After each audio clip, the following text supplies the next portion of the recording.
Hello दोस्तों, education magnet channel में आप लोग का स्वागत है। आई होप कि आप लोग अच्छे होंगे, स्वस्थ होंगे, मन लगा के पढ़ाई करते होंगे। तो हम लोग इलेक्ट्रीशियन थ्योरी में 4 चैप्टर पढ़ चुके हैं। तो अब हम चैप्टर वाइज आप लोग को टॉप जितना भी इम्पोर्टेंट MCQ है, ऑब्जेक्टिव क्वेश्चन करा रहे हैं चैप्टर वाइज।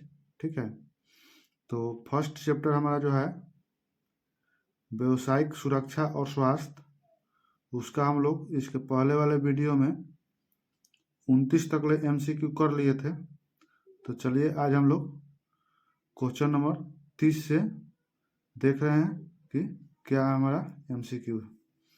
देखिए जी, 30 नंबर क्वेश्चन है कि विद्युत तारों में लगी आग को बुझाने के लिए प्रयोग किया जाने वाला अग्निशामक यंत्र है।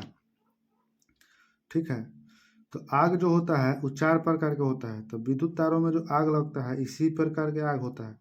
तो इसमें आग बुझाने के लिए किसका प्रयोग किया जाएगा? ऑप्शन ए है जल युक्त यंत्र, झाग पैदा करने वाला यंत्र ऑप्शन बी है, और सी नंबर में कार्बन टेट्रा क्लोराइड युक्त यंत्र। ठीक है, तो देखिए ऑप्शन ए जो है ई क्लास ए प्रकार के आग बुझाता है, ऑप्शन बी है जी क्लास बी प्रकार के आग बुझाता है, और जो कार्बन टेट्रा क्लोराइड होता है इस सभी प्रकार के आग बुझाने के लिए प्रयोग किया जाता है। तो इसीलिए हमारा आंसर क्या हो जाएगा?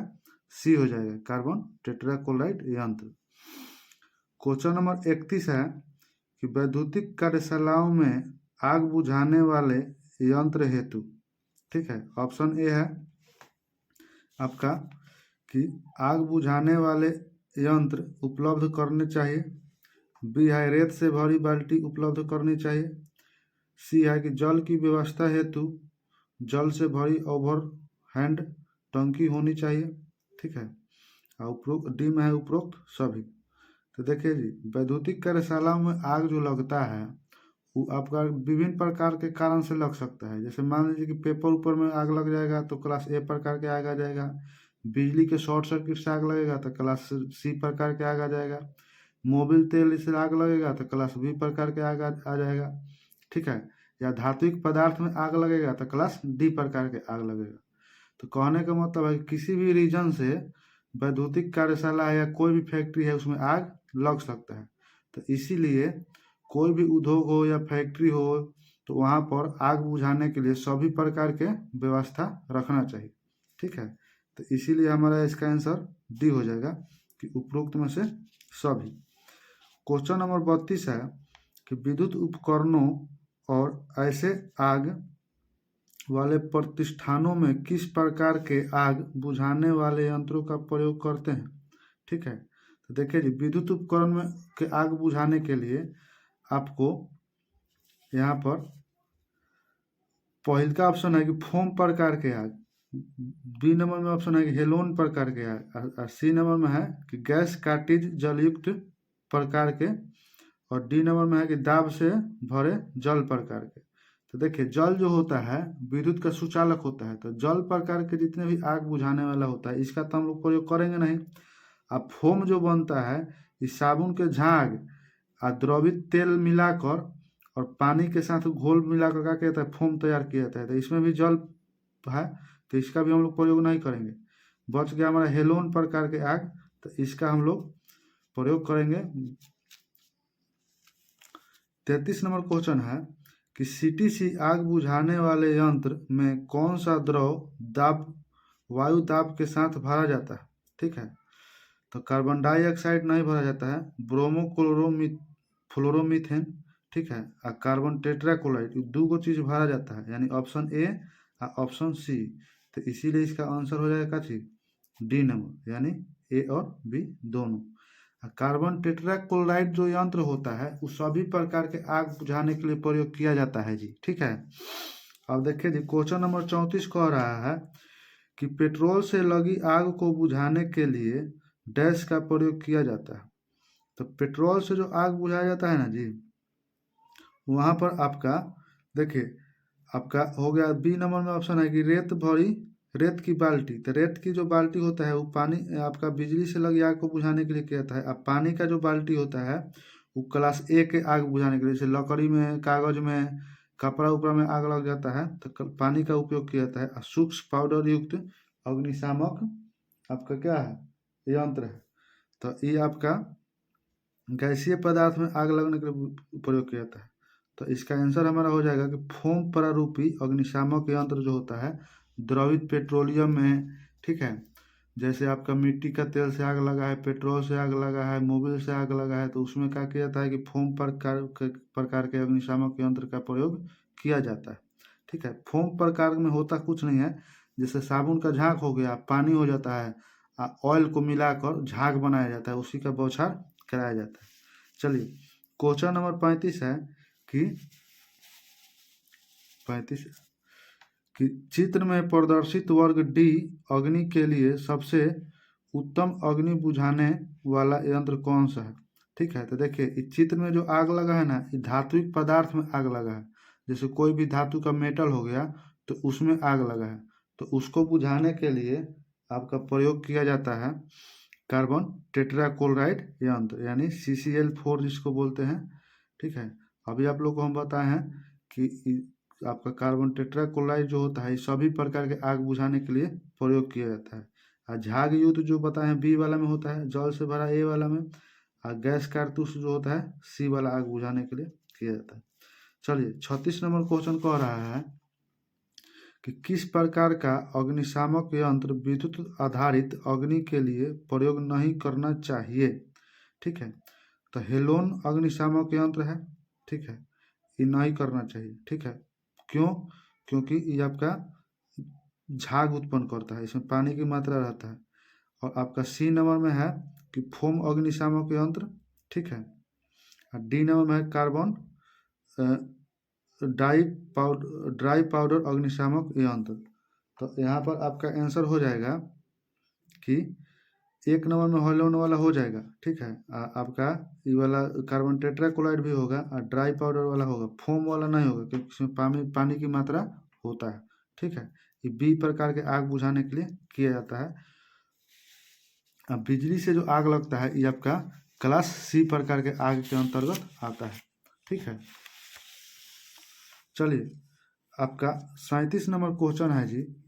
37 नंबर क्वेश्चन में कह रहा है कि सामान्य रूप से विद्युत से लगी आग को बुझाने में किसका प्रयोग किया जाता है। ठीक है, तो विद्युत से जो आग लगता है ना उसमें रेत का बाल्टी का प्रयोग किया जाता है। ठीक है, बाल्टी जो होता है वो लाल रंग की बाल्टी होती है, और उसमें क्या किया जाता है कि कहीं भी वर्कशॉप है या कोई भी फैक्ट्री है वहाँ पर क्या किया जाता है कि बाल्टी में बालू भर कर रख दिया जाता है और उसका उपयोग किया जाता है। 38 नंबर क्वेश्चन है कि CCl4 का पूरा नाम क्या है। ठीक है, देखिए जी CCl4 का मतलब होता है कि कार्बन टेट्राक्लोराइड। ठीक है, तो इसका आंसर हो जाएगा क्या चीज हमारा कार्बन टेट्राक्लोराइड। अच्छा, कार्बन ट्राइक्लोराइड ही नहीं होगा। अब बी नंबर में कार्बन डाइक्लोराइड ये नहीं होगा। सी नंबर में है कार्बन टेट्राक्लोराइड, इसका सी आंसर हो जाएगा। ठीक है, 39 नंबर क्वेश्चन है। 39 नंबर क्वेश्चन में कह रहा है कि सभी श्रेणी प्रकार की आग बुझाने के लिए निम्न में से किस आग बुझाने वाले यंत्र का प्रयोग किया जाता है। तो अभी देखिए हम बताए थे कि CTC जो होता है वो सभी प्रकार के आग बुझा देता है। तो कार्बन टेट्राक्लोराइड ये जो हमारा जो आंसर है CTC, यही आपका आंसर हो जाएगा। 40 नंबर क्वेश्चन कह रहा है कि निम्न कथनों पर विचार कीजिए। कथन एक है कि श्रेणी ए अग्नि को शीतल जल की बौछार द्वारा बुझाया जाता है, और कथन 2 है कि श्रेणी बी की अग्नि जल की बौछार से नहीं बुझती है। ठीक है, तो देखिए श्रेणी ए के आग किसे कहते हैं, जैसे आपका कागज में, कपड़ा में, ठीक है, जूट में, इस सब में जो आग लगता है इसको श्रेणी ए प्रकार की आग माना जाता है। इसको बुझाने के लिए क्या किया जाता है आपको कि जल का प्रयोग किया जाता है। ठीक है, श्रेणी बी प्रकार के आग हो गया जैसे आपका द्रवित पदार्थ में, जैसे पेट्रोल हो गया, मोबिल हो गया, किरोसिन तेल हो गया, इसमें जो आग लगता है इसको श्रेणी बी प्रकार के आग कहते हैं। इसको बुझाने के लिए आपको फोम प्रकार का प्रयोग किया जाता है। फोम। फोम जो होता है वो अभी बताएं आपको कि जल और प्लस में साबुन और प्लस में द्रवित पदार्थ, द्रव्य पदार्थ का मिश्रण होता है। क्या होता है? मिश्रण होता है। ठीक है, तो हमारे कहने का मतलब है कि दोनों कथन आपका सही है, यानी ए और बी दोनों कथन सही है, ऑप्शन सी हो जाएगा। ठीक है, अब देखिए जी 41 नंबर क्वेश्चन आपका है कि निम्न कथनों पर विचार कीजिए। कथन ए कह रहा है कि कार्बन डाइऑक्साइड गैस ज्वलन में सहाय होती है। कथन बी कह रहा है कि ऑक्सीजन गैस ज्वलन में सहाय नहीं होता है। ठीक है, तो ये आपका क्या है? दोनों गलत है, क्योंकि देखिए आग पकड़ने के लिए हमको क्या चाहिए? ईंधन चाहिए और आपका ऊष्मा चाहिए। ठीक है, ऑक्सीजन चाहिए यानी O2। ठीक है, तो तीनों की मौजूदगी में क्या होता है कि हमारा आग पकड़ लेता है। तो यहाँ पर ऑप्शन कथन दो कह रहा है कि ऑक्सीजन गैस ज्वलन में सहाय नहीं होता है, लेकिन ऑक्सीजन गैस तो ज्वलन में सहाय होता है और कार्बन डाइऑक्साइड गैस ज्वलन में सहाय होता है, ये नहीं होता है। तो इसीलिए हमारा क्या होगा कि कथन 1 और 2 दोनों गलत है, ऑप्शन डी इसका आंसर हो जाएगा। ठीक है, अब देखिए हमारा 42 नंबर क्वेश्चन कह रहा है कि लिक्विफाइड गैसों द्वारा लगी आग को बुझाने के लिए किस श्रेणी का आग बुझाने वाला अग्निशामक यंत्र उपयुक्त होता है। ठीक है, तो यहाँ पर देखिए बी वाला जो होता है द्रव पदार्थ का होता है, सॉरी ए वाला द्रव पदार्थ का हो जाएगा और आपका बी वाला हो जाएगा जैसे कागज, लकड़ी, जूट उट में आग लगेगा, कपड़ा में आग लगेगा, तो ये हो जाएगा। और सी वाला जो है कि आपका ड्राई पाउडर अग्निशामक यंत्र प्रयोग किया जाता है। ठीक है, तो इसीलिए इसका आंसर हो जाएगा सी। आइए 43 नंबर क्वेश्चन कह रहा है कि निम्न में से किसमें लगी आग के लिए शीतल जल की बौछार उपयुक्त रहती है। ठीक है, तो देखिए हम लोग कितना बार हम लोग जितना भी क्वेश्चन का डिस्कस कर रहे हैं सब में हमको आपको लोग को हम बताए हैं कि शीतल जल का प्रयोग श्रेणी ए जो प्रकार के आग होता है, श्रेणी ए प्रकार के आग उसमें प्रयोग करते हैं। अब श्रेणी ए प्रकार के आग काची काची में लगेगा, जैसे कपड़ा हो गया, ठीक है, कागज हो गया, ठीक है, जूट हो गया, ठीक है, आदि। यानी कहने का मतलब है कि लकड़ी एगो हो गया, लकड़ी यानी इस सब में जो आग लगता है इसको हम लोग श्रेणी ए के आग मानते हैं और इसको बुझाने के लिए हमको क्या करते हैं? शीतल जल का प्रयोग करते हैं।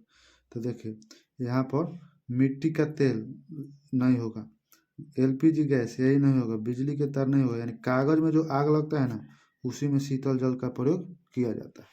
ठीक है, अब देखिए क्वेश्चन नंबर 44 कह रहा है कि तैलीय सतह की सफाई हेतु क्या प्रयुक्त करना चाहिए। तैलीय सतह कहने का मतलब है कि कोई भी द्रवित पदार्थ है, जैसे मोबिल हो गया आपका, या कोई ग्रीस हो गया, या कोई वार्निश हो गया, ठीक है, ये सब चीज़ कहीं काम कर रहे हैं तो गिर जाता है सतह पर, मोबिल उबिल गिर जाता है या कहीं भी गिर गया है तो उसको सफाई करने के लिए क्या चीज़ का प्रयोग करेंगे। ठीक है, पानी का कीजिएगा तो नहीं होगा, बढ़िया से साफे नहीं होगा, रेत का कीजिएगा तो नहीं होगा, ठीक है, रुई का कीजिएगा तो नहीं होगा। आपका लकड़ी का जो बुरादा होता है ना, कहीं मान लीजिए कि मोबिल आपको गिर गया है, उस पर लकड़ी का बुरादा का कीजिए, बिछा दीजिए, तो क्या होगा कि लकड़ी का बुरादा पूरा मोबिल को एडजॉर्ब कर लेता है और एडजॉर्ब करके वहाँ पर पूरा जो जितना भी गिरा है उसको चलिए साथियों 45 नंबर क्वेश्चन देखते हैं। कह रहा है कि पीड़ित के अधिक खून बहने की स्थिति में क्या जरूरी कदम उठाना चाहिए। ऑप्शन ए है कि घाव को दबाना चाहिए, ऑप्शन बी है कि पीड़ित से सीधे संपर्क से बचना चाहिए, ऑप्शन सी है कि दृढ़ता से साफ पैड और बैंडेज लगाना चाहिए, और डी है कि घाव पर ड्रेसिंग करना चाहिए। तो देखिए कोई भी पीड़ित है अगर उससे अधिक खून बहने की स्थिति में क्या कहता है कि उसका जो घाव है उसको और दबाया जाता है।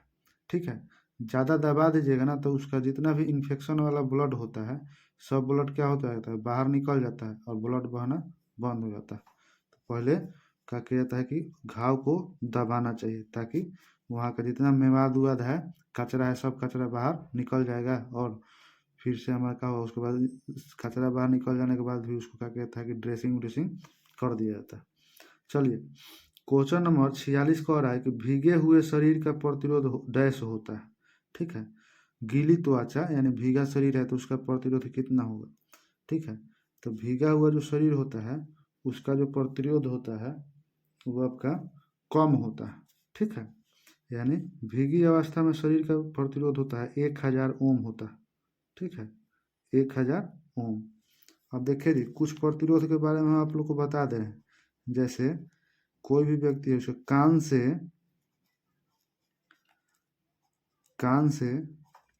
कान तक का प्रतिरोध जो होता है, रेजिस्टेंस का वैल्यू, वो आपका 100 ओम होता है। कितना होता है? 100 ओम होता है। ठीक है, अब भीतरी शरीर का प्रतिरोध जो होगा, भीतरी शरीर का जो प्रतिरोध होगा वो आपका 400 ओम से आपका 600 ओम तक होता है। ठीक है, गीली त्वचा का प्रतिरोध जो होता है 1000 बता दिए, 1000 ओम होता है गीली त्वचा का प्रतिरोध। यानी शरीर पूरा भीगा है तो 1000 ओम होगा। अगर शरीर शुष्क है, ठीक है, यानी यहाँ लिख दे रहे हैं कि शुष्क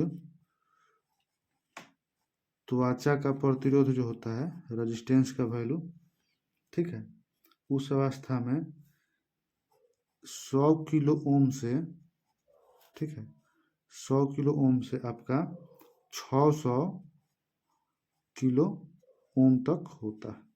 ये आप याद कर जाइएगा। ठीक है, नोट्स में लिख लीजिएगा, ये सब कंपटीशन के परीक्षा में पूछता है। ठीक है, अब देखिए जी, 47 नंबर क्वेश्चन कह रहा है कि प्राथमिक उपचार बॉक्स में घाव भरने की कौन सी ट्यूब रखी जाती है। तो बोरोलिन तो नहीं रखा जाता है, तो ठंडा में त्वचा को मुलायम करने के लिए लगाया जाता है। अब पेनिसिलिन जो है वो आपका अलेक्जेंडर फ्लेमिंग ने खोजा था, इसका दूसरा चीज़ का दवा है। इनमें से कोई नहीं। बीटाडिन जो होता है घाव का मलहम होता है। ठीक है, तो बीटाडिन का क्या था कि फर्स्ट एड बॉक्स में रखा जाता है। 48 नंबर क्वेश्चन कह रहा है कि विद्युत सप्लाई के तार से चिपके व्यक्ति को दूर करते हैं। तो देखिए, विद्युत सप्लाई से अगर कोई भी व्यक्ति संपर्क में आ गया है, तार से चिपक गया है, तो उसको कैसे दूर किया जाता है। या तो मेन स्विच नज़दीक है तो उसको बंद कर दीजिए, ऑफ कर दीजिए जाके। अब मेन स्विच नज़दीक नहीं है तो अपने आप को इंसुलेटेड होकर अब व्यक्ति को जहाँ संपर्क में आया है उसको सूखी डंडा से लाठी से मारिए, नहीं तो उसका क्या कीजिए कि कोई भी कपड़ा पहना है तो ढीला कपड़ा पकड़ के उसको खींच दीजिए। उसका हाथ उथ में चाहे शरीर में संपर्क नहीं करना है। ठीक है, तो ऑप्शन ए है कि रबर के दस्ताने या सूखी लकड़ी से बिना मारे उसके हाथ से पकड़ कर, गीली लकड़ी द्वारा और लोहे की रड द्वारा। तो ये 3 गो ऑप्शन है ना, इसको जैसे ही पकड़ के खींचिएगा तो आप ही पता चलेगा कि उसी के संपर्क में आएगा। तो ये सब मत कीजिएगा, आप ऑप्शन ए यूज कीजिएगा कि रबर के दस्ताने या सूखी लकड़ी से उसको क्या करना है, मार के हटाना है। 49 नंबर क्वेश्चन कर रहा है कि जब धारा बहुत निचले स्तर पर होती है तो विद्युत झटके का व्यक्ति पर क्या प्रभाव पड़ेगा। ऑप्शन ए है कि वह अपना संतुलन खो देगा और गिरेगा। ऑप्शन बी है कि संपर्क स्थान पर मामूली जलन होगी। ऑप्शन सी है कि अपना होश खो देगा। ऑप्शन डी है कि त्वचा पर ज़्यादा जलन होगी।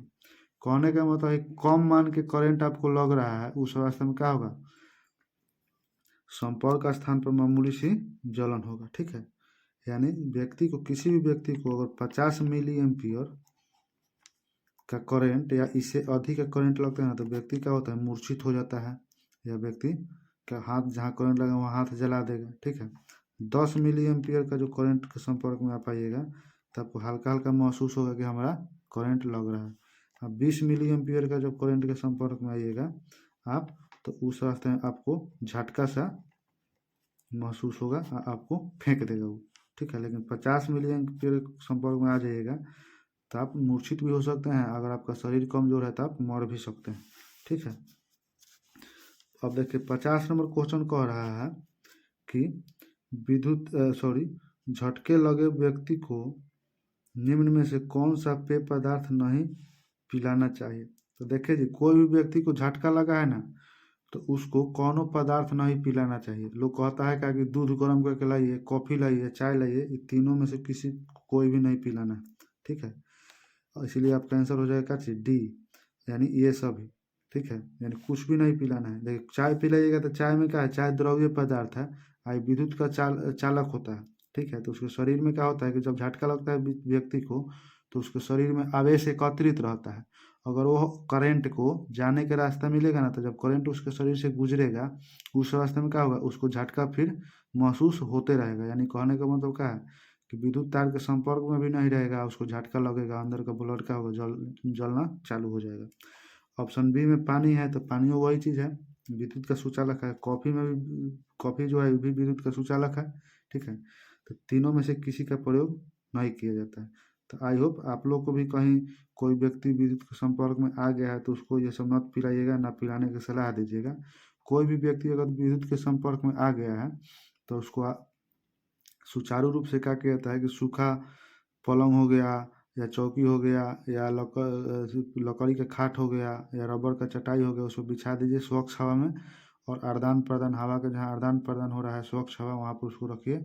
अगर ज़्यादा मूर्छित ज़्यादा बिजली के संपर्क में आ गया है तो उसको प्राथमिक उपचार केंद्र के पास ले जाइए और ठीक हो जाएगा। चलिए 51 नंबर क्वेश्चन कह रहा है कि कृत्रिम श्वास क्रिया की सरलतम विधि क्या है, यानी सबसे आसान विधि कौन सा है जानते हैं। बताए नहीं थे जी कि आपका माउथ से माउथ विधि, यानी मुंह से मुंह विधि। क्या करना है, मुंह में मुंह सटा के उसको क्या करना है, फूंक मारना है कस के। तो उसको धड़कन, श्वास लेने में कठिनाई जो हुआ होगा, श्वास लेने में सुचारू रूप से चालू हो जाएगा और व्यक्ति ठीक हो जाएगा। 52 नंबर क्वेश्चन कह रहा है कि निम्न में से किस विधि में पीड़ित को पीठ के बल लिटाकर उसकी पीठ के नीचे तकिया लगाते हैं। तो देखिए जी, छाला अगर सीना में लगा हो तो व्यक्ति को पीठ के बल लिटाते हैं, ठीक है। सीना में लगा होता है झटका, या छाला पर है तो सिल्वेस्टर विधि का उपयोग करते हैं, ठीक है। अब पीठ में अगर छाला लगा है पीछे, तो व्यक्ति को सीना के बल का क्या कहता है, तकिया लगाकर और सीना के बल लेटा दिया जाता है, पीछे से क्या कहता है कि दबाया जाता है। और माउथ से माउथ विधि यानी सब में उपयोग बरगुना विधि है। माउथ से माउथ विधि दोनों में से कोनो प्रकार के झटका लगा है, या व्यक्ति को सीना में छाला पड़ा है या पीठ पर छाला पड़ा है, तो आप वहाँ पर माउथ टू माउथ का प्रयोग कर सकते हैं, यानी ये सभी। तो इसका आंसर हो जाएगा कि पीठ के बल हम कुछ सिल्वेस्टर विधि में क्या करते हैं, व्यक्ति को लेटाते हैं। 53 नंबर क्वेश्चन कह रहा है कि विद्युत झटके से पीड़ित व्यक्ति को पीठ पर छाले होने पर निम्न में कौन सी कृत्रिम श्वास विधि अपनाई जाती है। तो पीठ पर अगर छाला पड़ेगा, सीना में पड़ेगा तो सिल्वेस्टर, और पीठ पर पड़ेगा तो सैफर विधि, ठीक है। ऑप्शन बी हमारा आंसर हो जाएगा। 54 नंबर क्वेश्चन कह रहा है कि कृत्रिम श्वसन की सैफर विधि को 1 मिनट में लगभग कितनी बार दोहराना चाहिए। तो 1 मिनट में लगभग कितनी बार दोहराना चाहिए, हम थ्योरी पढ़ाए थे तो आप लोग को बता दिए थे कि इनमें डायरेक्ट आप 12 से 15 बार। चलिए 55 नंबर हम लोग क्वेश्चन देखते हैं जी। देखिए 55 नंबर क्वेश्चन कर रहा है कि निम्न कथनों पर विचार कीजिए। कथन एक कह रहा है कि सिल्वेस्टर विधि में पीड़ित को पीठ के बल लिटाया जाता है, ठीक है। तो हाँ, ये बात सही है कि व्यक्ति को सीना में छाला लगता है तो पीठ के पीछे को तकिया लगा देते हैं, उसको लेटा देते हैं। कथन 2 कह रहा है कि सैफर विधि में पीड़ित को पीठ के बल ही लिटाया जाता है।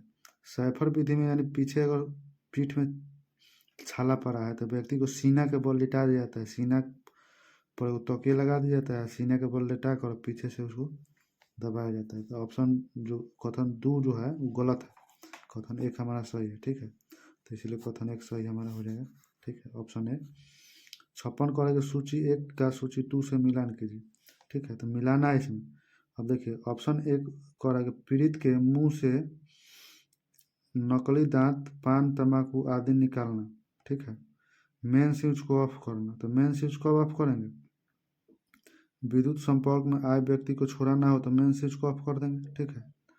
अब देखिए बेहोश हो जाना, बेहोश कब हो जाएगा, यानी विद्युत झटका के प्रभाव से व्यक्ति बेहोश हो जाएगा। और मुंह से मुंह में श्वास भरना, तो कृत्रिम श्वास प्रक्रिया, ठीक है।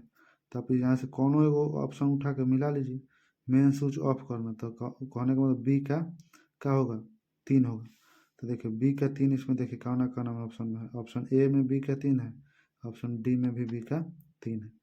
अब देखिए कहने का मतलब है बेहोश हो जाना, तो बेहोश हो जाएगा कब हो जाएगा, जब विद्युत झटके का प्रभाव पड़ेगा तब ना बेहोश होगा जी। तो सी का 1, अब सी का 1 देखिए कहना का नाम है, सी का 1 है में है में सी का 2 है, तो कहने का मतलब क्या होगा, ये हमारा ऑप्शन हो जाएगा। बाकी मिला लीजिए ए का 4, यानी कहने का मतलब है कि पीड़ित के मुंह में से नकली दांत उत निकाल देना है कब, जब प्राथमिक उपचार कीजिएगा तब। पान गुटखा खाया है तो उसको धो धा के निकाल दीजिए, बने साफ कीजिएगा तब ना उसको मुंह में मुंह हवा भरिएगा जी। ऐसे तो पान गुटखा खा रहेगा तो इन्फेक्शन हो जाएगा, ठीक है। अब देखिए 57 नंबर क्वेश्चन कह रहा है कि यदि किसी महिला कारीगर को मुंह से मुंह में श्वास देना हो तो उपयुक्त विधि क्या है। अब देखिए जी महिला कारीगर है, अब मान लीजिए कि महिला श्वास देने वाला नहीं है, मेल श्वास देने वाला है पुरुष, तो उस अवस्था में क्या होगा कि उसके मुंह में मुंह हवा भरना है। तो मुंह में मुंह आप ऐसे नहीं हवा भरिएगा ना, तो रबर बाल तो उस समय नहीं मिलेगा कि नहीं मिलेगा, तो नहीं मिलेगा तो पाइप ले लीजिएगा कि ना उसे, उसी से फूकना चालू कर दीजिएगा। 58 नंबर क्वेश्चन कह रहा है कि यदि एक मरीज मुंह से मुंह श्वास क्रिया पर सही प्रतिक्रिया न करे तो प्राथमिक उपचारक को डैश चाहिए, ठीक है, यानी तुरंत चिकित्सा सहायता ढूंढनी चाहिए, ठीक है। टूटी हुई अस्थियाँ देखे, ये सब देखना उखना नहीं है, शरीर को कंबल से गर्म करे, नाड़ी और नेत्रों की जांच करे, सब कुछ नहीं करना है, ठीक है। आपको करना है वही एक एक चीज़ है कि जब उसका स्थिति कंडीशन अच्छा नहीं लग रहा है तो उसको तुरंत ले जाइए सदर अस्पताल, ताकि वो ठीक हो जाएगा। देखिए जी 59 नंबर क्वेश्चन करेगा सूची 1 को सूची 2 से मिलान करना है, ठीक है। क्या करना है, सूची 1 को सूची 2 से मिलाना है। तो देखिए जी सिर की सुरक्षा है, तो सिर की सुरक्षा का हेलमेट लगाएंगे, तो देखिएगा कि हेलमेट का नाम है, ठीक है, तो ये है यानी 1 का 4। अब 1 का 4 का नाम है, हमें 1 का 3 है तो ये ऑप्शन नहीं होगा, 1 का 2 है तो यो नहीं होगा, ठीक है, हमें 1 का 3 है तो यो नहीं होगा, हमें 1 का 4 है तो इसीलिए यही होगा, यानी ऑप्शन एलिमिनेट करना है, आपको मिला देना है, कौन है वो हो जाएगा। अब देखिए श्वसन की सुरक्षा, तो श्वसन की सुरक्षा क्या हो जाता है, मफ लगाया जाता है। पैरों की सुरक्षा, तो पैर की सुरक्षा में क्या लगाइएगा, यानी कोडर लगाइएगा, ठीक है, यानी सी का 2। और श्वसन की सुरक्षा में गैस रेस्पिरेटर सिस्टम लगाइएगा।